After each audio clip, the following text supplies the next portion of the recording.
हम electric dipole को continue करते हैं।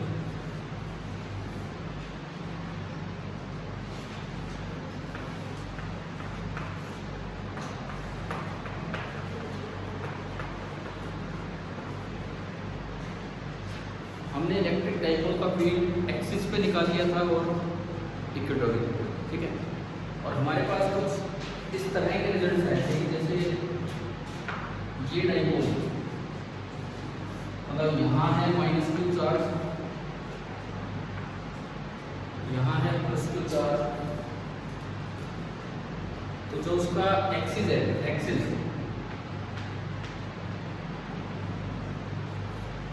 चाहे आप पीछे देखिए चाहे आप आगे देखिए, एक्सिस पे जो फील्ड होगा r डिस्टेंस u, वो along the direction of dipole moment का, मैं मान रहा हूँ कि 100 डाइपोल है या पॉइंट डाइपोल है, तो जो E था एक्सिस पे जो क्या था 2kT/r3, एक्सिस पे जो फील्ड निकला था वो 2kT/r3 निकला था। जो आपका इक्वेटोरियल है,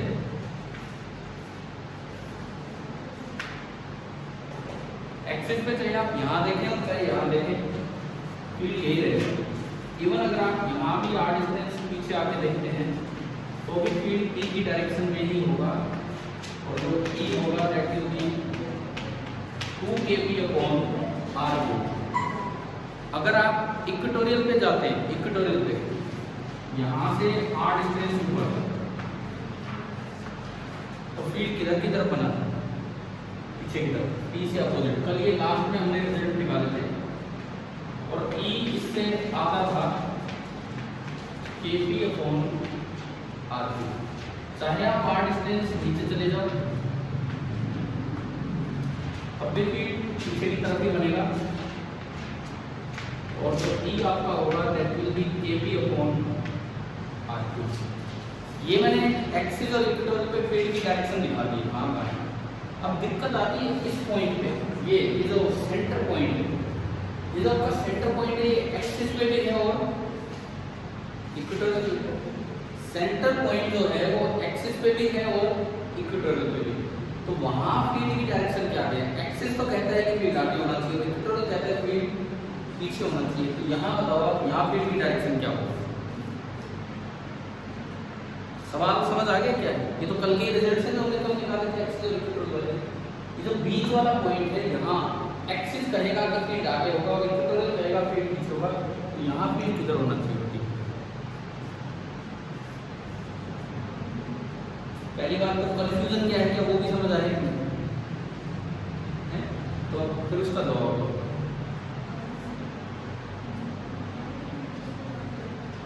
क्या? अच्छा, मतलब एक्सिस का भी निकालो, इक्वेटोरियल का भी निकालो, तो मैग्नीट्यूड में एक्सिस वाले फॉर्मूला ज़्यादा है, ये तो कोई बात ही नहीं है। वो तो यूँ थोड़ी है कि एक्सिस का फील्ड इतना, इक्वेटोरियल का इतना, तो दोनों का वेक्टर सम करना ना, वो तो दो चार्ज का फील्ड का वेक्टर सम होना। वो पॉइंट एक्सिस पे था, इक्वेटोरियल पे था, तो दोनों का सम आया, एक्सिस पे था तो दोनों का सम आया। अब यहाँ बताओ, यहाँ किधर होगा फील्ड? दो ही ऑप्शन है, अलोंग P या अपोजिट टू P, दो ही ऑप्शन है हमारे पास।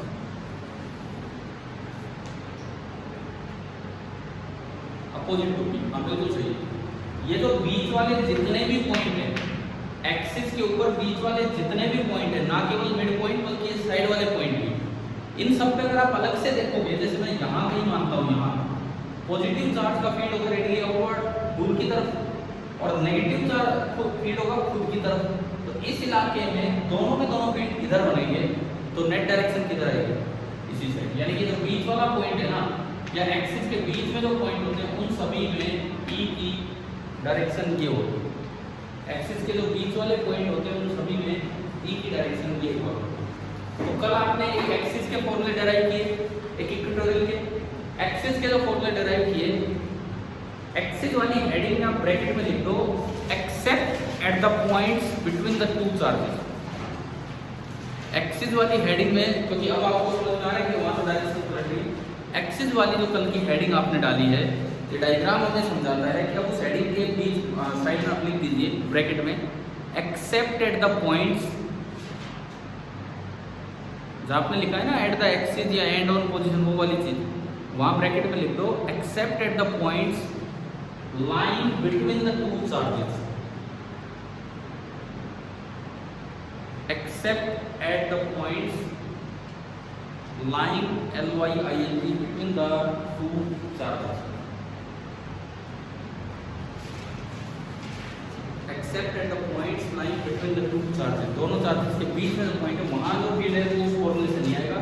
और ये आप एक कॉमन सा डायग्राम बना दो दोनों टॉपिक होने के बाद, एक्सिस और इक्वेटर दोनों होने के बाद। अब केमिस्ट्री की समझ लो 4 से 5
क्या डायग्राम क्लियर हो गया ना, डायरेक्शन वाला, मैग्नीट्यूड डायरेक्शन दोनों में देख लीजिए।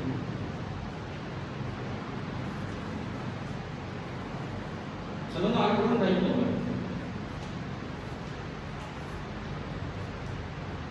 डाइपोल में पहले हमने निकाला एक्सिस पे, फिर निकाला इक्वेटर पे, तीसरा पार्ट जिस तरह की आप अपनी नंबरिंग डाल दो।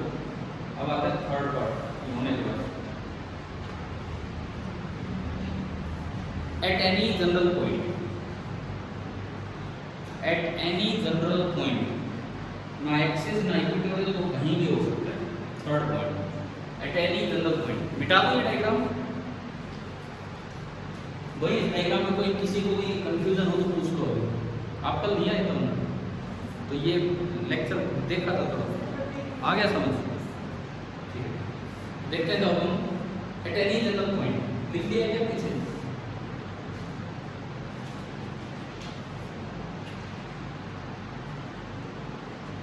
जनरल पॉइंट मतलब यहाँ पे बीच में कहीं भी हो जाए, ना एक्सिस पे ना इक्वेटर पे। अब वहां देखेंगे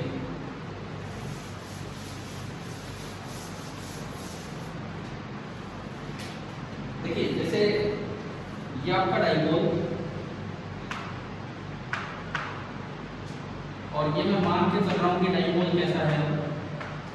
बड़े वाले हमें फॉर्मूले याद ही नहीं रखने, मैंने एक्सिस पे इक्वेटोरियल पे पहले बड़े फॉर्मूले निकाले, फिर शॉर्ट डाइपोल के लिए निकाले, वो बड़े वाले याद ही नहीं रखने, क्योंकि अगर बड़ा कहीं आया है तो आप अलग अलग फील्ड निकालो, प्लस क्यू का अलग माइनस क्यू का अलग, और उन दोनों का क्या कर दो वेक्टर सम। ठीक है, असल में डाइपोल काम तब आएगा तो वो छोटा होगा।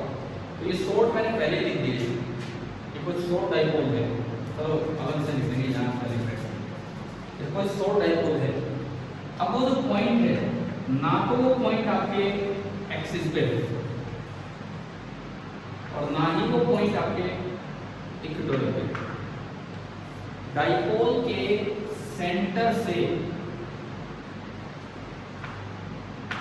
किसी थीटा एंगल पे r डिस्टेंस दूर ये कोई पॉइंट है, और तीसरे पॉइंट को मैं C कह रहा हूँ। पहला A बोला था हमने एक्सिस पे, दूसरा B इक्वेटोरियल पे, ये थर्ड वन आपका है C। तो यहाँ आपको फील्ड निकालना है कि क्या होगा। तरीका सुनो आप, देखो पहले से देखो, मान लो एक चार्ज है प्लस क्यू और एक चार्ज है सॉरी प्लस क्यू और ये माइनस। अब अगर जैसे मैंने एक्सिस का डेराइव किया, जैसे इक्वेटोरियल का डेराइव किया, अगर उस तरह से मैं इसको डेराइव करूँ, उस तरह से अगर मैं इसको डेराइव करूँ, तो एक तो ये डिस्टेंस निकालनी मुश्किल, एक्सिस पे तो सीधा आ गया r माइनस ए, इक्वेटोरियल पे पाइथागोरस से आ गई, यहाँ तो इंटरमीडिएट ट्रायंगल बन गई। चलो कोई नहीं, ये भी हम मैथमेटिकली निकाल देते हैं, कोसाइन रूल लगा के, ये सब पोटेंशियल में सीखेंगे। दूसरे की डिस्टेंस भी निकालनी मुश्किल, फिर वही बात है, और ज्योमेट्री लगा के हम हो सकता है कि डिस्टेंसेस निकाल दें। कोई बात नहीं, मान लो आपने डिस्टेंस भी निकाल दी, r तो ये है, r तो ये बीच से दूरी है, मान लो ये दूरी r1 है और ये दूरी आपकी है r2। पहली समस्या तो होगी r1 r2 को निकालना थोड़ा सा मुश्किल है, ऐसा नहीं निकलेगा, कोसाइन रूल से निकल जाता है, लेकिन छोड़ दो उसको। दूसरी बात, मान लो आपने r1 r2 निकाल ली थी, फिर जो पहला फील्ड होगा वो तो इधर होगा, रेडियली आउटवर्ड, दूसरा जो फील्ड होगा वो इधर होगा, रेडियली इनवर्ड। अब इनका यार वेक्टर सम भी बड़ा मुश्किल हो जाएगा। अगर ये स्केलर क्वांटिटी होती तो मैं फटाफट जोड़ देता भाई। E1 मेरे लिए लिखना आसान है, E1 होगा k into Q by r1। E2 भी लिखना आसान है, k into Q without sign by r2 square. लेकिन समस्या ये है इनका वेक्टर सम कैसे करें, समझ गए? इनका जब आप वेक्टर सम करने लगेंगे तो उसके पैरेलल लाइन यहाँ से लगाई, इसके पैरेलल लाइन वहाँ कहीं से लगाई, फिर जाके कहीं कोई बनेगा, ये कुछ बनेगा आपका E at C, and E at C this will be vector sum of E1 and E2, but it is difficult to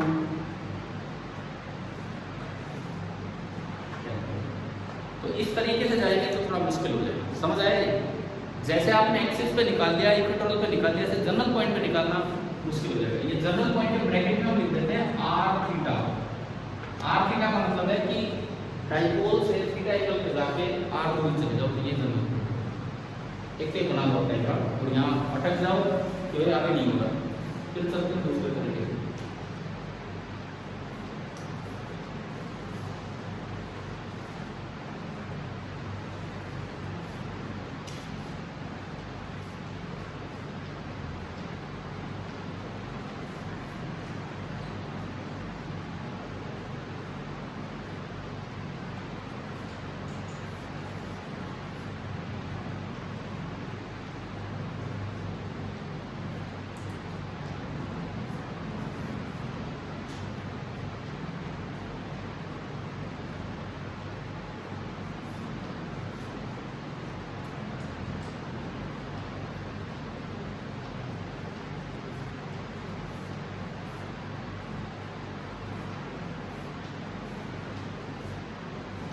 तो दूसरा मेथड क्या होगा, अगर इससे दिक्कत आ रही है तो इस पर चलेंगे।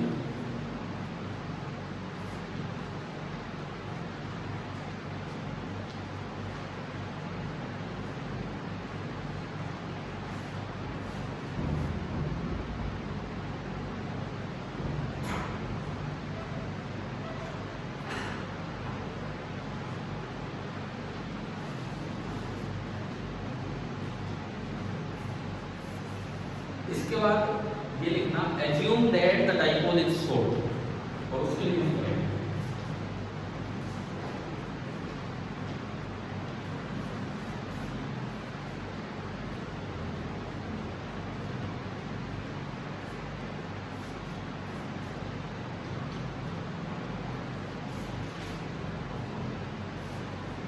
इसके बाद ये लिखना assume that the dipole is short, और अब short dipole के लिए हम कैलकुलेट करेंगे कि क्या बनाएंगे। चले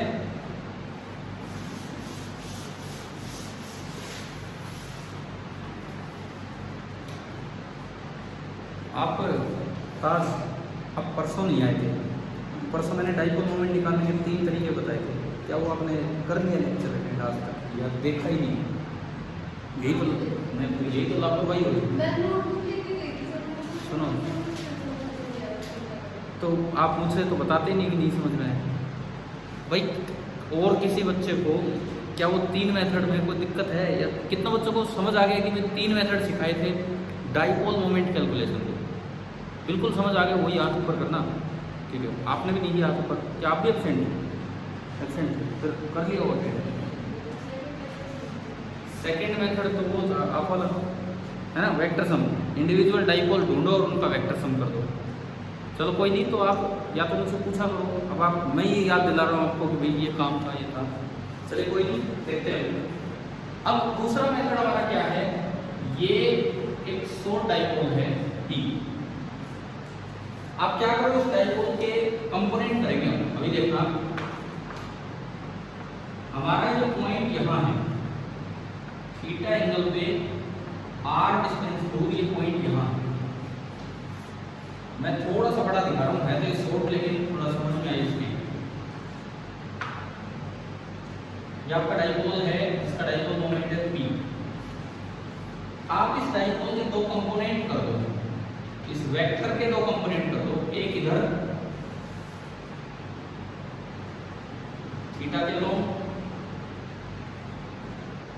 ये जो कंपोनेंट बनेगा, ऐसे करते हैं कंपोनेंट यहाँ का, ये जो कंपोनेंट आपका बनेगा थीटा वाली साइड कंपोनेंट क्या बनेगा, थीटा वाली साइड कंपोनेंट क्या बनेगा P cos थीटा। दूसरा इसके परपेंडिकुलर रेक्टेंगुलर कंपोनेंट कर रहा हूं,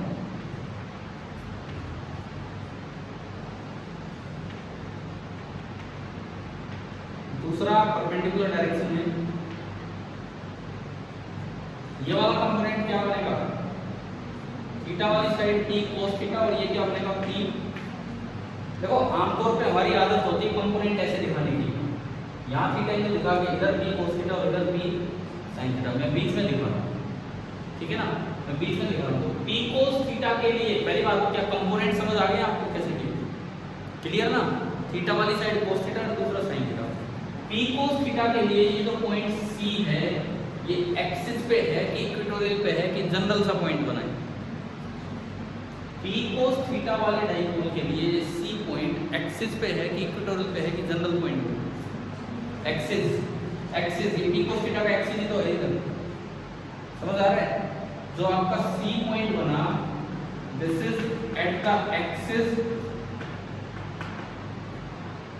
for P cos theta, at the axis for P cos theta, और इस P sin थीटा के लिए वो C पॉइंट एक्सिस पे है, इक्वेटोरियल पे है कि जनरल पॉइंट, बताओ। P sin थीटा के परपेंडिकुलर बाइसेक्टर पे है वो C पॉइंट, तो P sin थीटा के लिए C पॉइंट कहाँ है, at the equatorial for P sin theta. आपने डाइपोल के दो रेक्टेंगुलर कंपोनेंट कर दिए, अभी दो डाइपोल बन गए। एक डाइपोल के लिए जो पॉइंट कहाँ हो गया, एक्सिस पे, और एक डाइपोल के लिए पॉइंट कहाँ हो गया, इक्वेटोरियल पे। और एक्सिस और इक्वेटोरियल पे शॉर्ट डाइपोल के फॉर्मूले तो हम जानते हैं। तो अब देखो, पहले P cos थीटा की वजह से यहाँ फील्ड बताओ किधर होगा, P cos थीटा की वजह से यहाँ फील्ड किधर होगा, along the direction of P cos theta या opposite to the direction of P cos theta, along the direction of P cos theta, क्योंकि ये पॉइंट उसके एक्सिस पे, तो P cos थीटा इधर है, तो भाई ये फील्ड तो इधर बनेगा, समझ आया। कितना बनेगा, ये मैं अगर इसे E1 कहूं, इसकी फील्ड को मैं E1 कहता हूं, और ये जो दूसरे डाइपोल का फील्ड होगा मैं उसे E2 कहता हूं। तो अगर मैं इसे E1 कहूं तो E1 कितना होगा, एक्सिस पे क्या फॉर्मूला होता है शॉर्ट डाइपोल का, 2k, बोलो P की जगह क्या है, P cos theta, 2k P cos theta divided by R, क्या लिखना है। और ये जो दूसरा कंपोनेंट है उसकी वजह से फील्ड मैंने कहा कितना है, E2। देखो मैंने एक डाइपोल के दो टुकड़े कर दिए, अब यहाँ जो नेट फील्ड होगा वो इसके कारण प्लस इसके कारण फील्ड मैंने बोल दिया E1, और इसके कारण फील्ड मैंने बोल दिया कितना, E2। E1 लिखना आ गया। अब मैं E2 की बात करता हूँ, दूसरे डाइपोल के लिए पॉइंट इक्वेटोरियल पे है, तो फील्ड किधर होगा, P sin थीटा की डायरेक्शन में या अपोजिट, बोलो साक्षी जी बताओ, वही किधर होगा, अपोजिट होगा। तो ये P sin थीटा इधर है, तो जो फील्ड होगा वो इधर होगा, क्योंकि इसमें 2 नहीं आता, मैंने थोड़ा सा छोटा बना दिया, ठीक है। इक्वेटोरियल पे फील्ड जो है E2, क्या फॉर्मूला बनेगा, A इंटू P, P की जगह P sine theta upon R।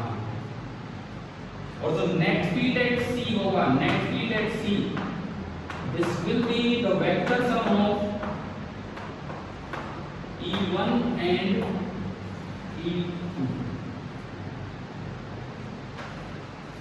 This will be the vector sum of E1 and E2। क्या ये समझ आ रहा है? समझ आ रहा है? तो कई बार हम करते रहे, जो भी दो फील्ड निकाले उनका वेक्टर सम। अब इनका वेक्टर सम करना है तो आपको एक पैरेललोग्राम कंप्लीट करना पड़ेगा, क्योंकि ये अपोजिट ऑर्डर में रखे हैं।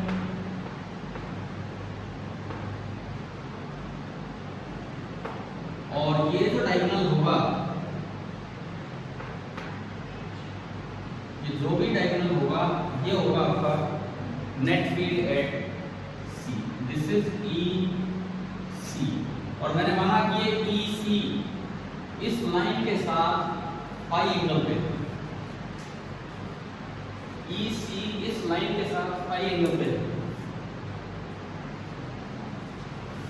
Since E1 is perpendicular to E2, क्या ये दिख रहा है आपको डायग्राम से? भाई एक तो इसकी डायरेक्शन में हो गया और एक इससे अपोजिट, और ये दोनों एक दूसरे के परपेंडिकुलर थे, रेक्टेंगुलर कंपोनेंट है, तो वो दोनों भी क्या होंगे, एक दूसरे के परपेंडिकुलर। तो जब दो वेक्टर परपेंडिकुलर होते हैं तो जो नेट फील्ड होता है under root E1 square plus E2 square में लिख सकता हूँ, प्लस 2E1 इंटू cos 90 आना था, वो तो 0 होना था वेक्टर सम। समझ आ रहा है? ठीक है, आपने वैल्यूज पुट की, E1 और E2 की वैल्यूज पुट की। अब अगर मैं E8C निकालूं, तो देखो अंडर रूट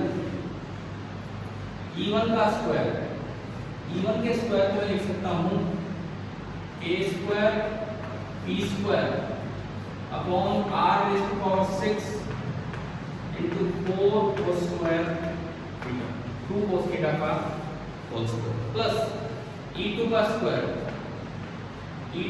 आप लिख सकते हैं K square P square upon R raise to power 6 और इंटू साइन स्क्वायर।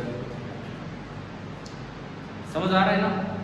ठीक है, इन दोनों में से क्या कॉमन आया पहले आपको बताओ।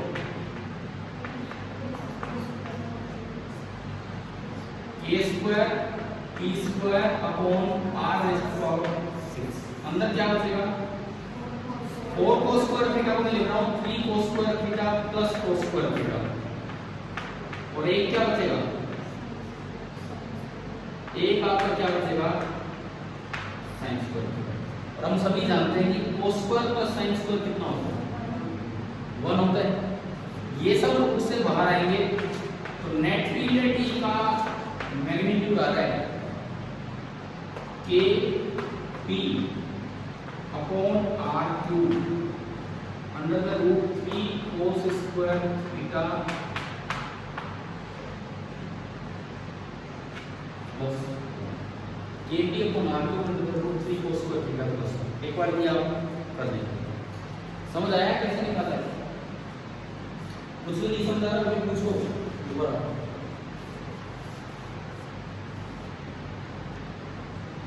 पहले अपना डायग्राम बनाओ, फिर ये मैंने उधर वाला लिख के दिखाया, तो इससे आगे मैंने यहाँ कंटिन्यू किया। समझ आ गया? लिख दिया?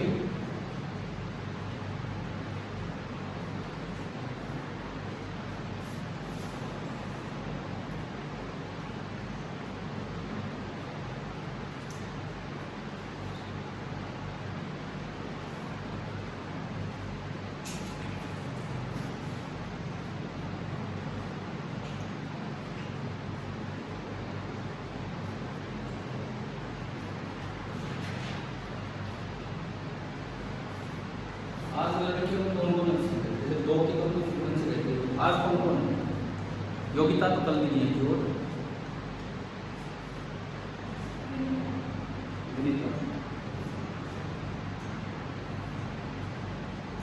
ऐसा तो कोई दिन जाहिर नहीं रहा है जिस दिन रोज आने वालों में से 2 लड़कियां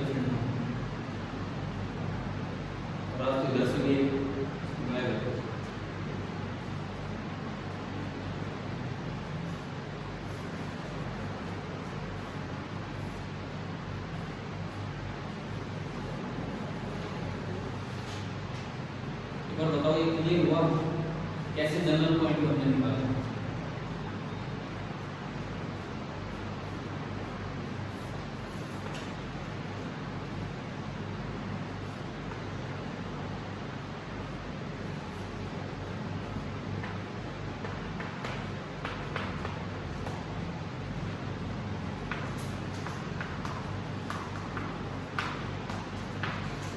एक बार इसके दोनों लगा के देखना, जिन्होंने नोट कर दिया तो क्या बनता है।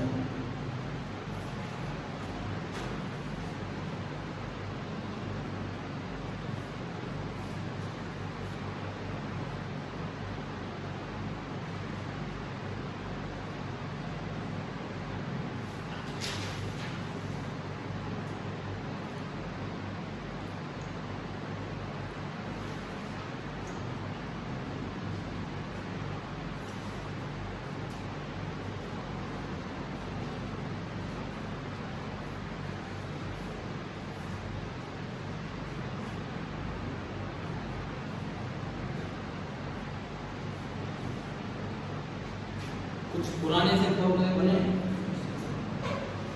अगर थीटा 0 हो तो क्या बनेगा? cos 0 1, 3 + 1 4, 4/2, तो e क्या बना? 2kp/r3। क्यों बना ये? थीटा 0 पे आपका पॉइंट कहां पहुंच जाएगा? थीटा 0 पे आपका पॉइंट कहां पहुंच जाएगा? एक्सिस पे, और ये आपका एक्सिस वाला फॉर्मूला है। और अगर थीटा 90 लेते हैं तो पॉइंट कहां पहुंच गया? इक्वेटोरियल पे। तो इसमें मैं देखूं cos 90 0 अंदर बनी बचा, और ये आपका हो गया kp/r।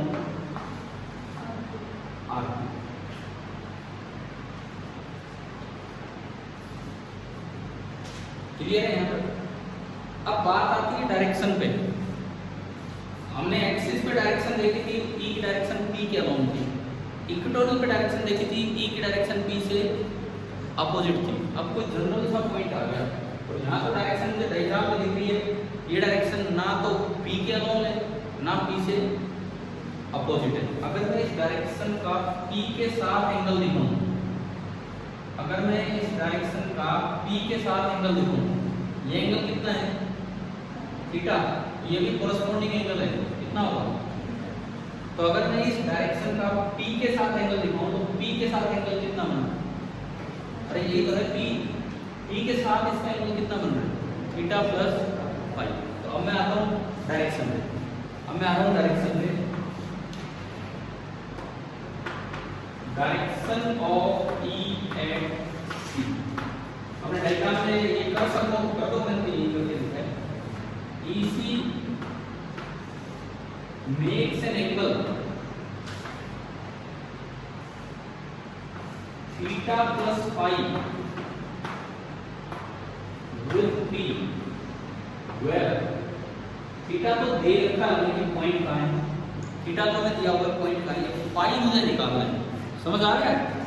थीटा तो मुझे दे रखा है, कहाँ है पॉइंट? फाई और कितना में गया वो मुझे निकालना है। फाई कैसे निकलेगा? इस ट्रायंगल में tan फाई कितना होगा? ऊपर लिख के बोलो, इस ट्रायंगल में tan फाई कितना होगा? परपेंडिकुलर मतलब E2 बेस मतलब E1। tan phi is E2 divided by E1। क्या ये समझ आ गया? इस ट्रायंगल में जो tan फाई होगा दैट विल बी E2/E1 ये होगा। अब E2/E1 तो आप कर ही सकते हो डिवाइड। E2/E1 करोगे, KP से KP गया, R3 से R3 गया, sin theta upon cos theta क्या बनेगा? tan थीटा, और एक नीचे 2 और बचेगा, तो आपका tan I आएगा हाफ ऑफ tan थीटा।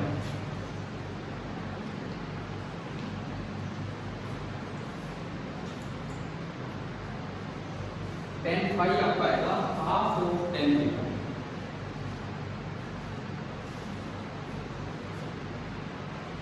कई बच्चे इसको जैसे ऐसे लिखते हैं tan फाई बराबर tan थीटा बाई 2, कोई दिक्कत नहीं, फिर tan से tan उड़ा देते हैं, फिर फाई बराबर थीटा बाई 2, वो गलत है।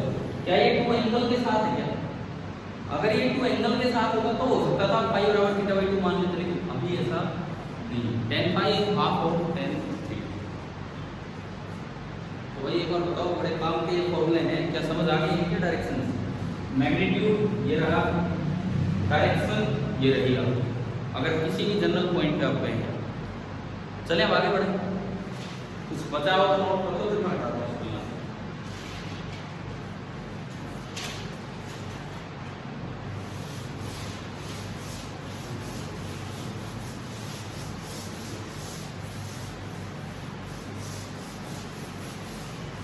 हमने डाइपोल का फील्ड एक्सिस पे निकाल लिया, इक्वेटर पे निकाल लिया और जनरल पॉइंट पे निकाल लिया, तो हर जगह ही हो गए।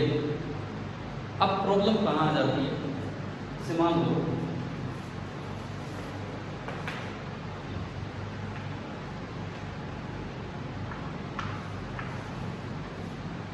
कि आपको कोई डाइपोल दे दिया,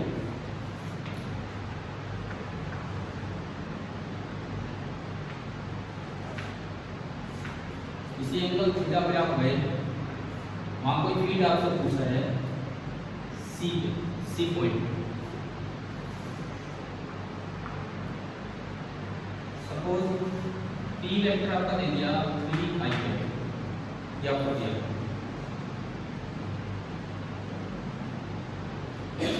और पॉइंट आपको दे दिया 2 मीटर दूर, 3 मीटर दूर दिया, पॉइंट दे दिया 3 मीटर दूर, ठीक है। अब आपसे पूछा है कि फाइंड, अच्छा थीटा दे दिया 45 degree,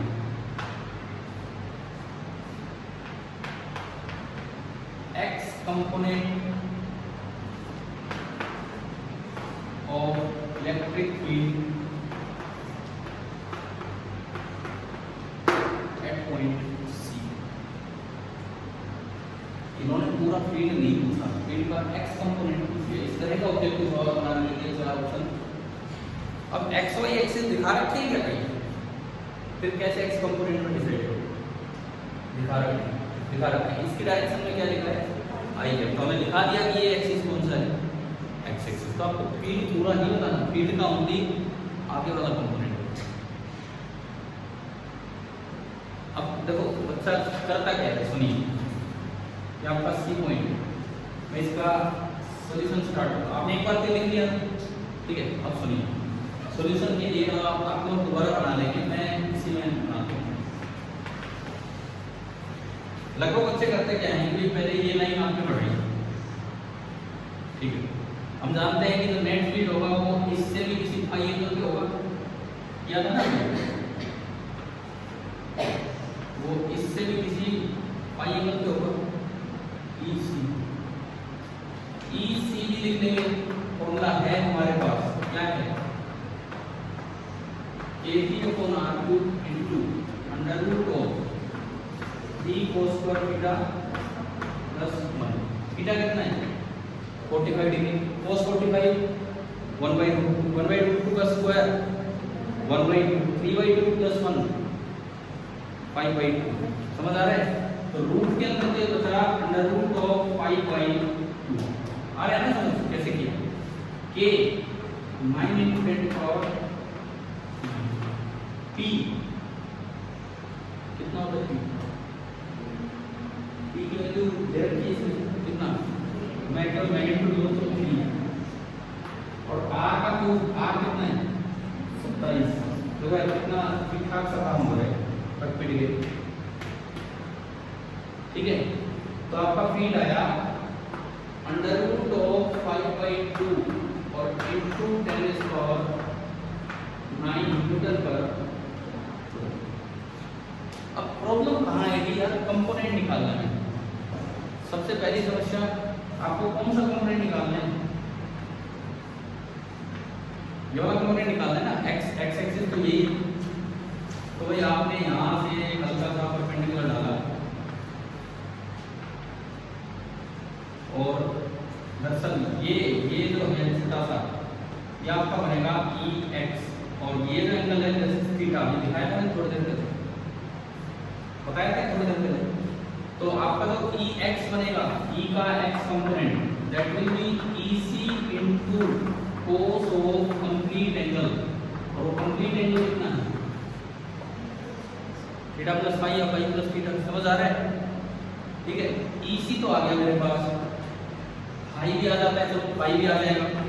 ten phi equal to half of tan theta, theta कितना 45 डिग्री, टेन फाई कितना आ गया, हाफ आ गया। अब टेन फाई तो हाफ है और थीटा है 45 डिग्री, तो इन दोनों की मदद से मैं ये कैसे निकालूं cos of theta plus phi, क्योंकि मुझे तो लास्ट में ये चाहिए E का x कंपोनेंट क्या बनेगा, EC को इससे मल्टीप्लाई कर दे। समझ में आ रहा है क्या भाई? E का x कंपोनेंट ये, तो EC को मैं इससे मल्टीप्लाई कर दूं तभी तो EX आएगा। अब ये मैं कैसे निकालूं, ये तो बड़ा अच्छा सा मैथमेटिक्स लग जाएगा इसमें। देखो मेरे पास फाई भी है, मेरे पास थीटा भी है, तो मैं निकाल तो सकता हूँ थीटा प्लस फाई और cos, परंतु इतना आसान थोड़ी है मैथमेटिकली कि आप सीधी वैल्यू रख देंगे और टेबल लेके बैठ गए फिर उसका ज्ञान, ऐसे थोड़ी होता है। मतलब पेपर होगा उसमें तो 4 ऑप्शंस मिलेंगे आपको, फिर आप कहाँ से कैसे कैलकुलेट करोगे? अब दिक्कत समझ में आ रही है कि कैसे इसको कैलकुलेट करें। अगेन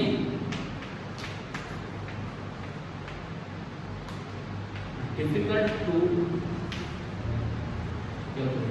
मैं आपको समस्याएं बताकर उनका समाधान बता रहा हूँ, समझ में आ रहा है ना? तो पहले ये समस्या नोट करो तो क्या दिक्कत आ जाएगा।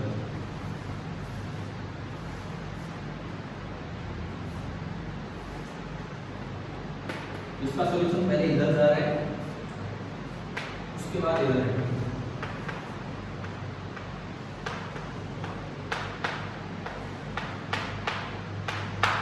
उसके बाद ये इधर वाला डायग्राम, ये इधर वाला सॉल्यूशन, फिर ये इधर वाला part.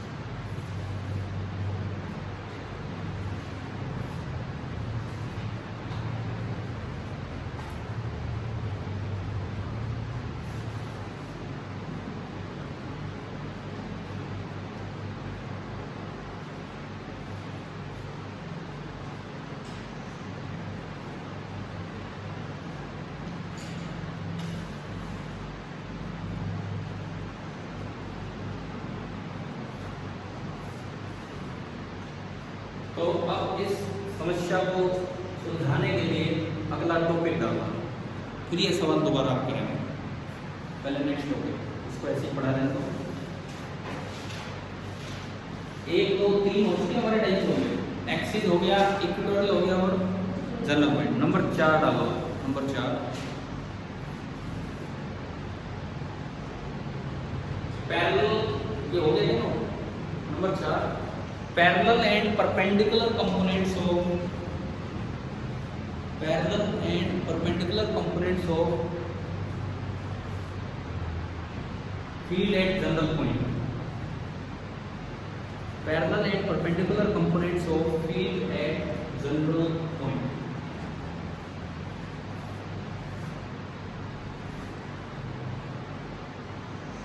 Parallel and perpendicular components of field at general point, ये क्वेश्चन आप करोगे घर से इस टॉपिक के बाद। चलो आगे, ये हो गया नोट्स हो गया।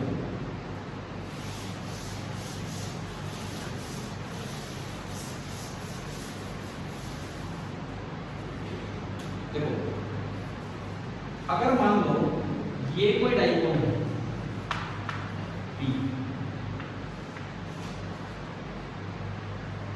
किसी थीटा एंगल पे r डिस्टेंस दूर आप गए हो, हमें नहीं पता भाई फील्ड किधर बनना है किधर नहीं, लेकिन मैं तो ऐसे लिख रहा हूँ कि एक तो होगा उसका परपेंडिकुलर कंपोनेंट,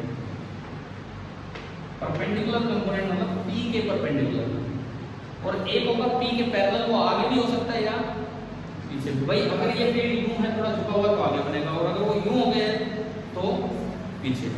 ठीक है, मान लो वो आगे है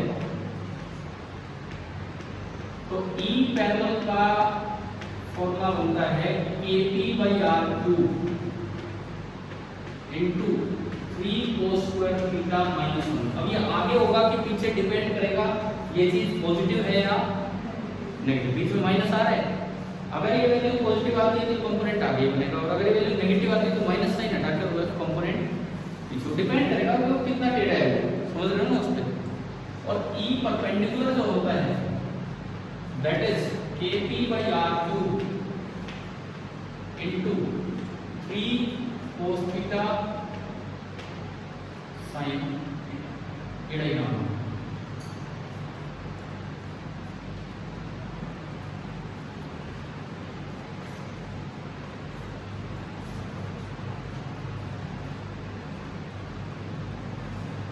kp/r³ तो वही का चल ही रही है पहले की तरह, कभी 2 kp/r³ बन जाता है, कभी kp/r³ बन जाता है, कभी √3 cos स्क्वायर थीटा प्लस 1 बन जाता है, और कभी ये टर्म्स बन जाएंगे।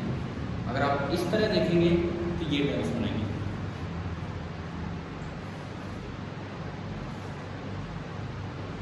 पहले तो उस सवाल का जवाब यही दे देते हैं। उसमें कौन सा कंपोनेंट पूछा है? पैरेलल की परपेंडिकुलर? कौन सा पूछा है? पैरेलल की परपेंडिकुलर? पैरेलल भाई एक्स कंपोनेंट क्या है, इसके पैरेलल है ना उस क्वेश्चन के अकॉर्डिंग। तो उस क्वेश्चन में अगर मैं बात करूं, यहीं पे मैं एक बार बता ही देता हूं। तो ई एक्स का मतलब है ई पैरेलल, क्योंकि पी जो है वो आई कैप में दे रखा था, के 9 × 10⁹ पी 3 अपॉन r³ 3 का क्यूब cos थीटा, थीटा कितना था 45 डिग्री था, उसका cos हो जाएगा 1/2 बन जाएगा, स्क्वायर हो गया 3/2 और माइनस 1। 3/2 माइनस 1 कितना होता है 1/2, और ये 27 से प्लस 27 में आप ये तो आंसर ही आ गया आपके पास एक बार में। ई एक्स आ गया हाफ इंटू 10⁹ न्यूटन पर, और अगर आप एक 10 को इधर करें तो 5 × 10⁸ न्यूटन पर। उसमें कितनी दिक्कत हो रही थी, कंपोनेंट ही नहीं बन पा रहे थे, 5 लाख टके 10 5 लाख टके। यहाँ एक बार में आंसर आ गया उस तरह के सवाल। पहली बात इस फॉर्मूले का यूज समझ आया क्या है। फॉर्मूले की किसी जनरल पॉइंट पे आप नेट फील्ड ना निकाल के, बिकॉज आप नेट फील्ड निकाल सकते हो लेकिन उसके कंपोनेंट करने भारी हो जाते हैं, क्योंकि वो पाई नहीं निकलता आसानी से, तो tan इनवर्स में पड़ा रहेगा पाई, फिर उसमें थीटा भी हो जाएगा, फिर कंपोनेंट कहाँ होंगे। उससे अच्छा है कि हम ये दो कंपोनेंट पहले ही अपने बना लें। अब इनको प्रूव भी करेंगे आप, यूँ नहीं है कि बस ऐसे रख लिए, लेकिन ये तो ऊपर ही होगा, ये कंपोनेंट आगे भी हो सकता है और पीछे भी। ये डिपेंड करेगा कि किस पे ये वैल्यू पॉजिटिव है या नेगेटिव, और ऐसा भी हो सकता है वैल्यू 0 हो, जहाँ ये वैल्यू 0 होगी वहाँ फील्ड बिल्कुल केवल किधर हो जाएगा ऊपर, ना आगे कोई कंपोनेंट बचेगा जाना पीछे, नेट फील्ड ऊपर हो जाएगा। तो अगला काम इन दोनों का प्रूफ कैसे करें, तो सवाल तो हो गया आपका, ठीक है। अब हम आते हैं इसके प्रूफ।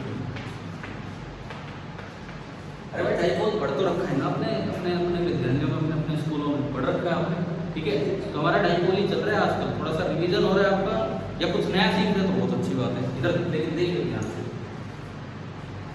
इसका प्रूफ देखिए कैसे होगा। अब मुझे ये दो चीजें निकालनी है, ठीक है। आपने इसके टुकड़े किए थे थोड़ी देर पहले, इसके टुकड़े किए थे, इसका क्या क्या कंपोनेंट बना। एक कंपोनेंट बनाना क्या t cos थीटा, और प्रूफ के लिए अलग से हम चलेंगे, रुको मैं आपके लिए ये बनाना। ये डाइपोल है P, आपने किया इसका एक कंपोनेंट p cos थीटा, और इसका दूसरा कंपोनेंट p sin थीटा, और ये आपका है p, ठीक है। अब मुझे अपने पॉइंट पे पहुंचना है, ये मेरा पॉइंट है r डिस्टेंस दूर theta angle. p cos theta की वजह से भी आपने बनाया था, यहाँ पे किधर बना था, इसी डायरेक्शन में बना था, कितना बना था E1 बना था, उसकी वैल्यू लिख लेंगे थोड़ी देर। E1 बना था, इतना समझ आ रहा है। इस इसके दो टुकड़े कर दो, एक पैरेलल के अलोंग और एक परपेंडिकुलर के अलोंग। भाई अगर ये एंगल थीटा है तो ये एंगल भी कितना होगा, थीटा होगा। तो ये जो आगे वाला जो कंपोनेंट है ये तो बना कितना E1 cos थीटा, और ये जो ऊपर वाला कंपोनेंट है ये क्या बनेगा E1 sin। मेरे को एक फील्ड मिला था E1, मैंने उसके दो टुकड़े कर दिए। मेरे को एक फील्ड मिला था E1, मैंने उसके दो टुकड़े कर दिए हैं। क्या समझ आ रहा है यहाँ तक? ठीक है। फिर मैंने क्या किया, दूसरा जो फील्ड है अब मैं उसके फिर दोबारा से दो टुकड़े करूंगा। मतलब हम नेट फील्ड निकालने के बजाय टुकड़ों के टुकड़े कर रहे हैं। E2 इस P sin थीटा की वजह से फील्ड किधर बना था, इस डायरेक्शन में बना था ये E2, है ना भाई? समझ आ रहा है? ये E2 आपका इधर बना था इसके परपेंडिकुलर। इस E2 के भी दो टुकड़े सवाल लेंगे हम, एक इधर और एक ऊपर। पहले एंगल बताओ, ये थीटा तो ये 90 माइनस थीटा, तो ये भी कितना बनेगा, क्योंकि ये पूरा 90 है, ये 90 डिग्री, ये थीटा, ये 90 है, तो ये 90 minus theta, 90 minus 90 minus theta कितना हो गया, थीटा। दिख रहा है? दिख तो रहा है। अब अगर आप टुकड़े करोगे तो E2 का कंपोनेंट ऊपर कितना जाएगा, E2 का कंपोनेंट ऊपर कितना जाएगा, इधर थीटा है E2 cos थीटा, और E2 का कंपोनेंट इधर कितना आएगा E2 sin। मैंने इस टुकड़े के भी दो टुकड़े कर दिए और इस टुकड़े के भी दो टुकड़े कर दिए। अब वो समस्या ही नहीं है कि नेट फील्ड किधर जा रहा है। मैं एक बार पैरेलल लाइन के कंपोनेंट ऐड कर लूंगा और एक बार परपेंडिकुलर लाइन। समझ आ रहा है? ठीक है। अच्छा, E1 E2 वही है जो आपके पहले थे। E1 है 2kp cos theta upon R2 और E2 है 2kp sin theta upon R2। पहले तो एक बार आप यहाँ तक का नोट कर दीजिए, प्रूफ के अंदर ये रहेगा, वो नहीं आएगा, सॉरी तो गलती से लगा दिया, kp sin theta upon R2।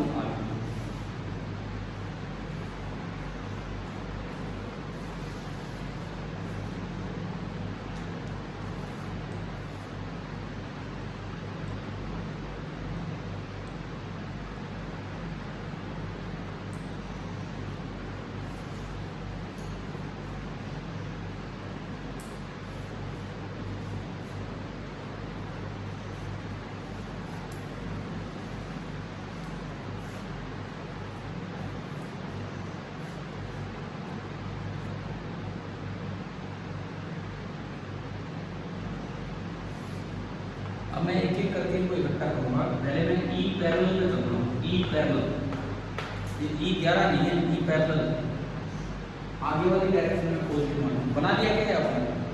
तो E पैरेलल क्या बनेगा इस डायरेक्शन में, E1 cos theta minus E2 sin।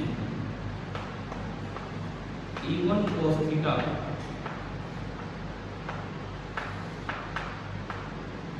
Minus E2 sin theta. एक और वैल्यू रख लेते हैं। E1 तो ये है और इसके साथ cos थीटा और मल्टीप्लाई होगा, cos स्क्वायर बन गया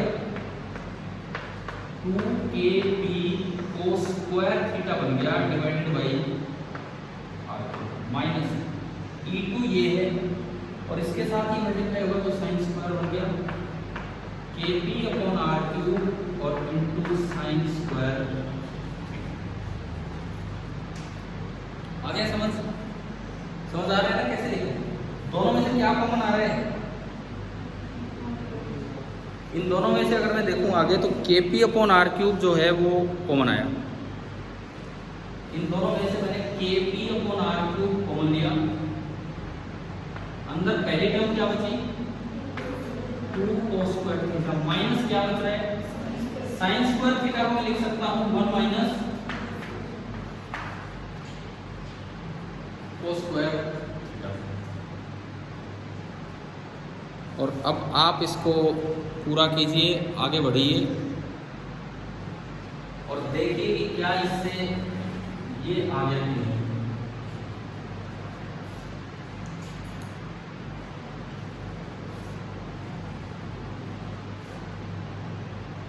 आ गया? देखो इससे ये बन रहा है, ये कर दो लास्ट स्टेप में, ये लिख दो।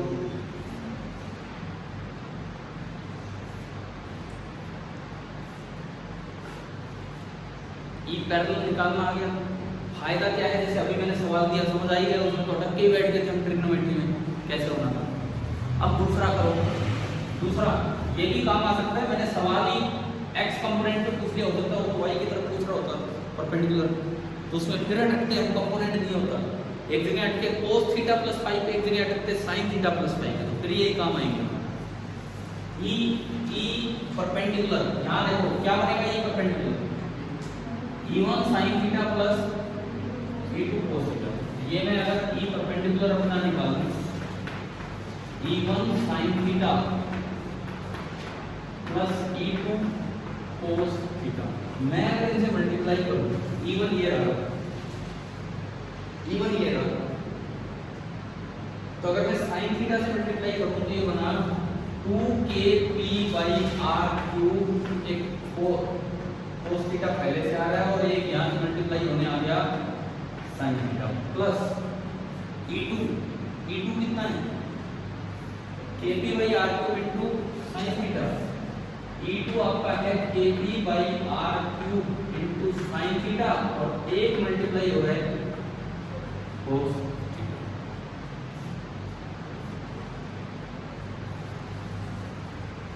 इन दोनों में से क्या कॉमन आ रहा है, kp/r³ कॉमन लेंगे और अंदर जो बचा है उसको देख के ये बताओ क्या ये बना कि नहीं बना।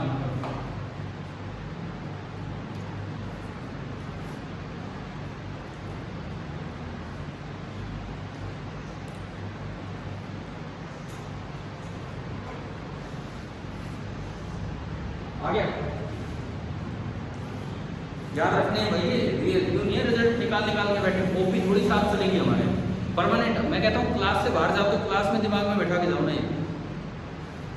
3 फॉर्मूले आ चुके हैं आज, 3 4 हो गया क्या आपका। जनरल पॉइंट पे नेट फील्ड देखा kp/r³ into √3 cos² theta plus 1, वहाँ अंडर रूट है उसके ऊपर प्लस है। tan फाई देखा हाफ हो tan थीटा, और जो नेट फील्ड बनेगा उसका एंगल P के साथ बनेगा थीटा प्लस फाई। फिर हम गए ई परपेंडिकुलर और ई पैरेलल पे। ई पैरेलल बन रहा है kp/r³ वो अंडर रूट नहीं है और बीच में प्लस नहीं है, क्या है -3 cos² थीटा माइनस कहता है कि आगे भी जा सकता है पीछे भी जा सकता है और जीरो भी हो सकता है। ऐसा ही सवाल आ जाए, बताओ कौन सा ऐसा एंगल होगा कि वहाँ फील्ड केवल परपेंडिकुलर है, केवल इसको क्या कर देना, कौन सा ऐसा एंगल होगा यहाँ से कि वहाँ फील्ड केवल परपेंडिकुलर है, तो इसको क्या कर देना है, जीरो। समझ आ रहा है नहीं? ठीक है, उससे थीटा निकल जाते हैं, ये सब समझ आ रहा है, तो इसलिए काम के हैं। और ई परपेंडिकुलर बना kp/r³ into 3 cos theta sin। तो मुझे लगता है अब अगर डाइपोल पे फील्ड कैलकुलेट करने का कोई सवाल है तो कर दोगे। एक्सिस का फॉर्मूला हो गया, इक्वेटोरियल हो गया, जनरल पॉइंट का हो गया, उसमें भी कंपोनेंट्स हो गए पैरेलल और परपेंडिकुलर। फॉर्मूले तो आपको याद होने चाहिए, अगली क्लास में ये ना हो आप आते हैं और फॉर्मूले याद नहीं होते। अब एक सवाल देखो,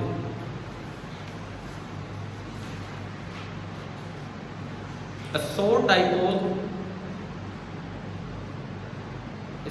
dipole whose dipole moment is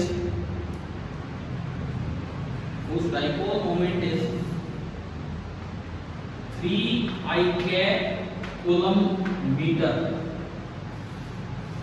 whose dipole moment is 3 coulomb meter, ये is placed at the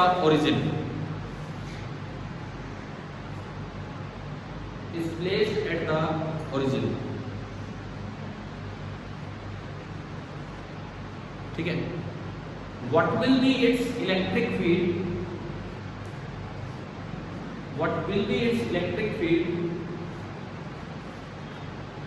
bracket में लिखना इन rectangular component form,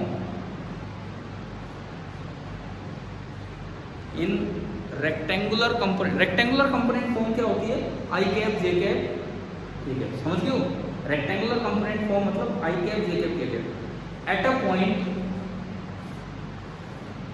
at a point, और पॉइंट की लोकेशन ये लिख लो, मैं यहाँ लिख रहा हूँ 1 मीटर, मतलब कोई पॉइंट है, पोजीशन दे रहे हैं उसकी, क्या है इस तरह से लिख दो 1 मीटर, 2 मीटर और -2 metre, 1 metre, 2 metre and -2 metre. मैंने सेम यही सवाल दिया है लगभग, बस थोड़ा सा उसको जनरलाइज कर दिया। एक बार यूँ बताओ, आप ये लिख दिया आपने, मुझे ये बताओ उस पॉइंट की दूरी कितनी है डाइपोल से। डाइपोल कहाँ रखा है, डाइपोल कहाँ रखा है, ओरिजिन पे, डाइपोल रखा ओरिजिन पे, पॉइंट कौन सा ले लिया 1 2 -2। डिस्टेंस फॉर्मूला से बताओ कितनी दूर है वो पॉइंट।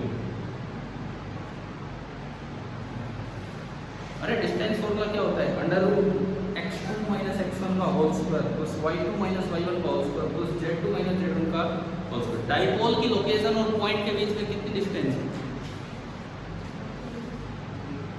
3 मीटर। वो डाइपोल तो 0 0 पे है, 1 - 0 का स्क्वायर प्लस 2 - 0 का स्क्वायर -2 - 0 का स्क्वायर, मतलब 4 4 8 और 1 9 का अंडर कितना। क्या पिछले सवाल में भी मैंने 2 मीटर दी थी, चलिए याद आ रहा है क्वेश्चन। इसमें डाइपोल मोमेंट क्या दिया है 3i कैप, क्या पिछले में 3i कैप दिया, सेम दे दिया ना क्वेश्चन को, लेकिन मैंने उसे जनरलाइज कर दिया। वो तो आपको बस एक पॉइंट इतनी दूरी है, मुझे ये 3D में दे दिया, कहीं इधर x में इतना, y में इतना, z में इतना, समझ लो ना, तो एक्सिस पे है ना वो इक्वेटोरियल पे, जनरली उस प्लेन में नहीं, बाहर नहीं ले गए, वहीं भी ले गए इस तरह से। और अब आपको वहाँ फील्ड निकालना है, और चारों ऑप्शन अगर ऐसे सवाल में आएंगे, मैग्नीट्यूड नहीं, मैग्नीट्यूड तो आपने अभी से निकाल के बैठे हो, मैग्नीट्यूड उसमें निकाला ही था, कितना आया था पता नहीं कितना आया था, तो ई पैरेलल से पहले, ई पैरेलल से पहले आपने मैग्नीट्यूड निकाला था, कितना आया था उसमें, आपकी कॉपी में होगा, जब कंपोनेंट करने में था अटके से बाहर आके डिफिकल्ट टू कैलकुलेट। मैग्नीट्यूड कितना है, √5/2 10⁻⁹। तो भाई इसमें भी हो सकता है मैग्नीट्यूड, तो आपको पता ही है आपको √5/2 10⁻, लेकिन मेरा सवाल ये तो है ही नहीं, मुझे क्या निकालना है, मुझे क्या निकालना होगा, i cap, j cap, k cap में इसके कंपोनेंट, चार ऑप्शन होंगे तो ऐसे बनेंगे 2i cap plus 3j cap plus, समझ गए।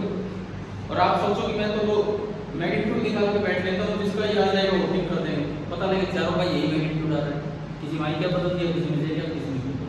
समझ आ गया, ये आपका होमवर्क है, कल डिस्कस करेंगे इस चीज़। अभी हमारा ब्रह्मास्त्र बचा है, बताया था पहले, हो सकता है ब्रह्मास्त्र काम करें, कल डिस्कस करेंगे, लेकिन आप ट्राई करना आपसे होता है, ठीक है।